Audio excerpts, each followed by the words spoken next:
Dans cette vidéo, je voudrais vous parler de créativité et comment l'améliorer au quotidien pour résoudre des problèmes par exemple. La créativité, c'est un mot très général qui philosophiquement a beaucoup plus qu'une seule définition. Mais restons à la définition basique du mot créativité qui est la capacité d'un individu ou d'un groupe à imaginer ou construire un concept neuf, un objet nouveau ou à découvrir une solution originale à un problème. Ce que je vais vous dire dans cette vidéo se base sur mon expérience personnelle et mon opinion sur ce sujet. Vous pouvez absolument en débattre dans les commentaires. Je pense sincèrement que la créativité peut nous aider à résoudre des problèmes.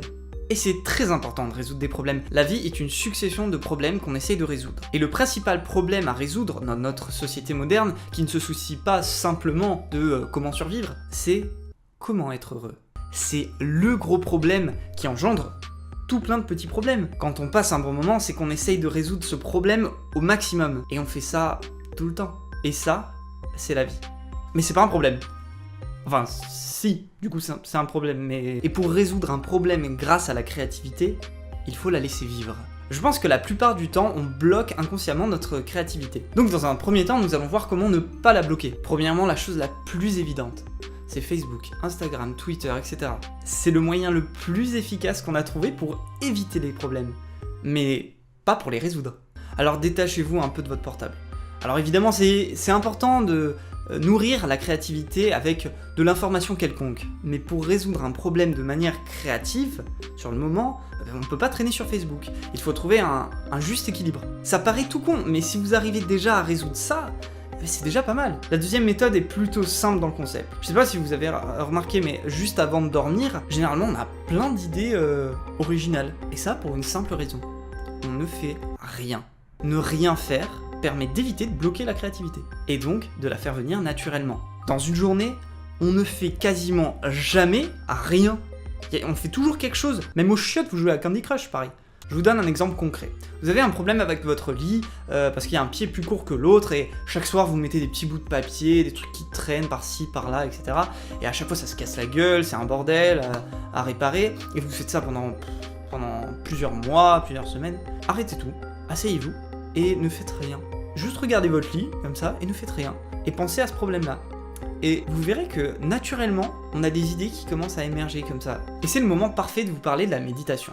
À mon avis, c'est la meilleure manière de développer la créativité. Bon, cette troisième méthode va un petit peu dans le sens de la deuxième. En gros, en méditation, on passe d'abord par une phase où on observe... par exemple, la sensation dans ses mains, ou dans ses bras, ou dans tout son corps en général, ou alors on se concentre sur des sons, des choses comme ça pour se relaxer, et ensuite, on observe ses pensées. Et ça c'est intéressant parce que ça veut dire qu'il ne faut pas contrôler ses pensées, ce qu'on fait tout le temps.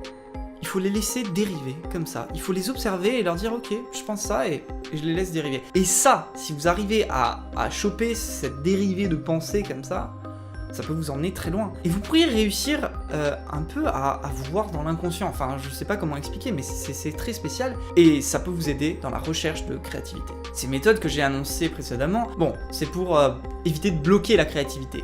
Mais pour l'améliorer vraiment, c'est-à-dire avoir des idées créatives encore plus créatives qu'avant, je vais vous donner aussi des solutions. La première, c'est tout simplement de sortir de chez vous. De pas rester au même endroit. Plus vous sortez, plus vos sens vont être stimulés, et plus ça va alimenter la créativité qui est en vous. Voir des choses nouvelles tout le temps, voyager, découvrir l'inconnu. L'inconnu, c'est ce qui peut vous apporter le plus. Et généralement, c'est aussi ce qui nous fait le plus peur. D'où le racisme et la xénophobie. On ne connaît pas assez certaines cultures, donc on a peur. Donc, éliminez cette peur. Et découvrez ce que vous ne connaissez pas encore. La deuxième méthode est directement liée à la première, puisqu'il faut sortir de la routine le plus possible. La routine, c'est le confort. Et le confort, c'est quand on connaît tout ce qui nous entoure. Et si on connaît tout ce qui nous entoure, on ne stimule pas notre créativité. C'est bien d'avoir un petit confort, mais ça stimule pas la créativité. Voilà. Et le dernier conseil que je pourrais vous donner, c'est de rester ouvert d'esprit.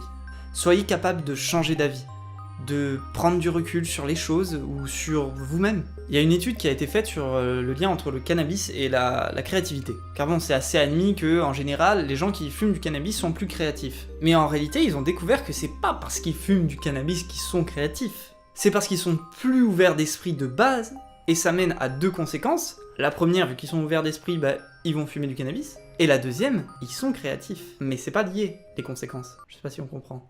toute façon, je vous mets le lien dans la description de l'étude. Bref, j'espère que cette vidéo va vous motiver à être encore plus créatif qu'avant. N'hésitez pas à laisser un petit pouce bleu, mais hésitez à laisser un pouce rouge, hein. Voilà, ce serait sympa d'hésiter un peu sur le pouce rouge et ne pas hésiter du tout sur le pouce bleu. Hein, voilà, petit conseil, un dernier petit conseil comme ça, rien à voir avec la vidéo, mais voilà. Allez, bisous!